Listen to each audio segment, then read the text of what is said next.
Iran says it will reclose the Strait of Hormuz. This comes just days after the critical waterway reopened in the wake of that deal between the U.S. and Iran. But now Iranian state TV says the military has issued an order to shut down the waterway in response to Israel's continued strikes in Lebanon. Lebanon says 16 people are dead after Israeli strikes earlier today. Meanwhile, Iran says it's sending a delegation to Switzerland for talks with the U.S. Senior White House correspondent Selena Wang has more.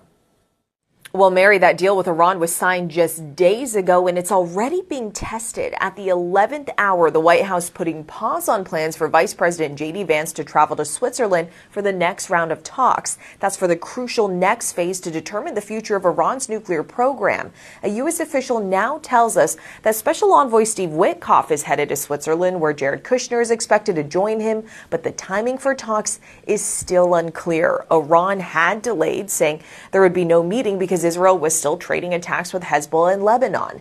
The agreement between the U.S. and Iran calls for the war to end on all fronts, but Israel was not part of their deal.